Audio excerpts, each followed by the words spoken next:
Hey guys, and welcome back to another episode. After the episode we did yesterday with the Marvel Superheroes board, I was thinking of other arcade stuff I could do that could be helpful for people, and thought to do this Double Dragon video, since most people that get into arcade stuff, and especially PCB collecting, are most likely going to run across the Double Dragon board at some point, being that it is my personal favorite game of all time, and it's a pretty popular one. So the problem is that a lot of people who try to install one of these Double Dragon PCBs in a non-Double Dragon cabinet is that the sound doesn't work. So I'm going to show you guys how to fix that in any cabinet that's not a Double Dragon cabinet. So there's our board right here, as you can see. This is just a plain old Double Dragon board. This is not a bootleg, this is the original version, and everything on it works. So we know that the board is good. So what we're going to go ahead and do is get this installed in the cabinet, and I'll show you the behavior that most people see when they try to put one of these boards in a, again, non-Double Dragon cabinet. So give me just 1 second. Okay, there we go. So we are all hooked up, and let's go ahead and connect the power and see what happens. Okay, good deal. Looks like the game is up and running. If we take a look at the screen here, looks like everything is working normally. So let's put in a coin and see how the sound works. Well, I already noticed that there's no sound for the coin. Normally there is. So let's go ahead and hit one player start. And so if you guys probably can't hear it because it's super faint, but you can kind of hear the sound effects. It's just really, really quiet, and there's no music. Otherwise, inputs look good. It's just the sound that's not working. So how do we fix that? This seems to be such a huge issue with Double Dragon boards. So I'm going to show you guys exactly what the problem is with this one. Here we go. So we are powered down. And then we look at our board. Obviously the first thing you check is to make sure that your connections are good, which we know they are. So the thing about Double Dragon is that a lot of the sound and music needs to be powered by an extra wire coming from your power supply, and that's going to be the negative 5-volt line. A handful of games that I've run into need this for the sound to work properly.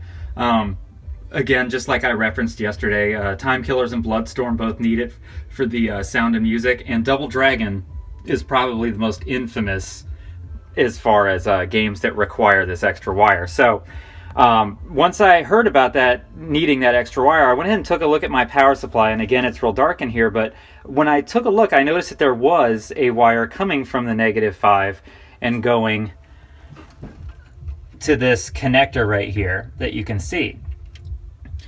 So I said, okay, well, if I'm getting the negative 5 volts, then what's the problem? I went ahead and pulled up a JAMA pinout diagram and figured out which pins the negative 5 volts are on. So once I figured that out, I traced the wire and realized that they just weren't connected to anything. So there's your problem right there. Because most cabinets, and since this is a Street Fighter 1 cabinet that doesn't require the negative 5 volts, it was just never hooked up the way it was initially set up because it never needed to be. And most cabinets are going to have that issue. So what I did was I took those wires that weren't connected to anything and just kind of twisted them together here. And then take this end,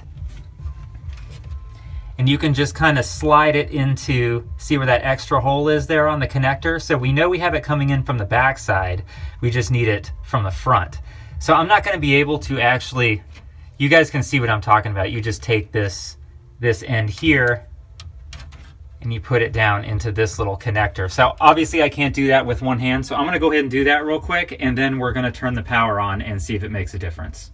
All right, that should do it. So I just went ahead and just kind of slid those in there. They're not real secure or anything, but it's not a huge deal.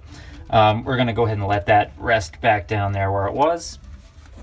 And now that all that's done, we're going to come back around. Okay, our game is back up. So let's go ahead and put in our coin. Oh, that's a good sound. So that already shows us that it's working better than it was. So let's go ahead and hit start. And it sounds like we have some glorious Double Dragon sound effects. And the music. So yeah, as you can see, it's working now just fine. I apologize for the gameplay. I'm actually quite good at Double Dragon, just not with one hand. But anyway, as you can see, it's working great now. Sound is awesome, music is back, and all just because of that little extra wire that wasn't connected. I wanted to go ahead and make this video just for people who may eventually run into this issue, or even if you're thinking about getting into arcade collecting, chances are you're going to run across the Double Dragon board and probably have the same issue if you're putting it into a cabinet that's not an original dedicated Double Dragon cabinet. With that, that'll do it for today's episode. I hope that I was able to help somebody with that issue. Again, for those of you who are already real familiar with arcade hardware, you may have seen this and already have known about this in the past, but just wanted to make kind of a walkthrough for people who are interested in getting into the hobby or have run into the issue and could never figure out how to fix it. So again, guys, thanks for watching, of course, subscribing, and of course commenting. And until next time, stay classic.